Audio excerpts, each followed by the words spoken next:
All week long, we've looked back at East Knoxville's rich history, the highs and lows and forced transitions. Today, many describe it as a neglected community that's starting to get attention because of its proximity to downtown. Now, many are wondering the future of East Knoxville. Photojournalist William Winnett and 10 News anchor Beth Haynes wrap up the series with a look ahead. I get excited as I ride around because I know that the neighborhood has all the energy, all the potential to thrive. Leroy Thompson has been traveling these East Knoxville streets since he was a kid and wants you to see beyond the negative news headlines. There are quality investments, quality community, quality neighborhoods in East Knoxville that all of Knoxville can be proud of. To him, opportunity is at every turn. As you can see, you have several out parcels that are primed for restaurant, for businesses. Thompson and others are determined to overcome the negative stigma that hangs over East Knoxville. They'll think of crime, they'll think of drugs, they'll think of all of the negative things, but East Knoxville is not just that. You have a lot of working class, solid families who inhabit the East Knoxville neighborhoods. And these are fine, decent people.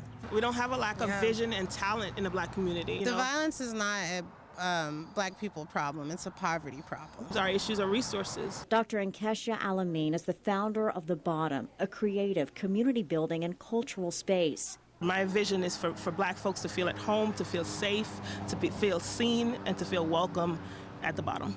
Named and located in the African American neighborhood destroyed by urban renewal, they're in the process of moving. Like, where do you see camera? Right here. Yeah. We saw changes in our neighborhood that were happening quickly, that were drastic. And so we thought it was best for us to own our space. Thanks to community fundraising, The Bottom has purchased this property off Magnolia.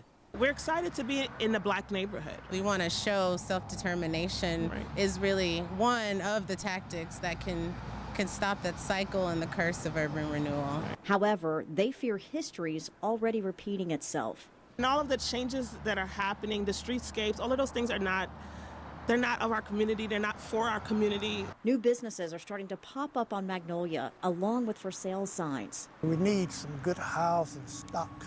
When you lose home stock and you have rental, nothing wrong with rentals, but you don't have that tie to the community because you can up and go.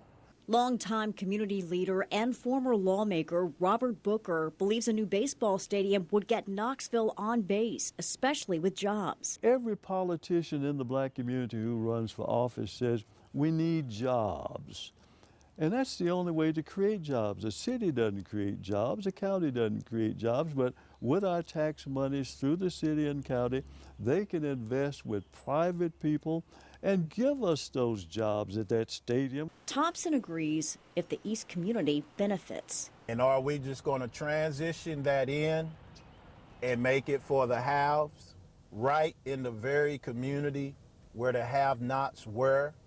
Or are we going to look at opportunities to make investments in the families, in the residents, in the African-American businesses and neighborhoods?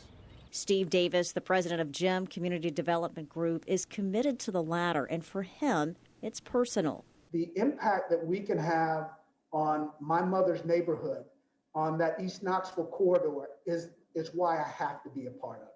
GEM, named after the African American theater destroyed by urban renewal, is partnering with the Urban League to ensure minority participation in the private development of the stadium project.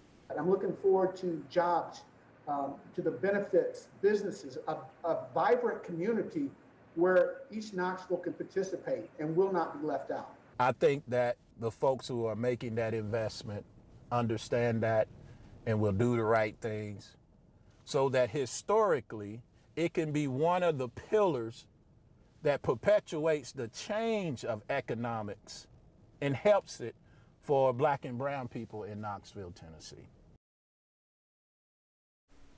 You can watch our entire series on the history and transformation of East Knoxville right now on WBIR.com and the WBIR YouTube page.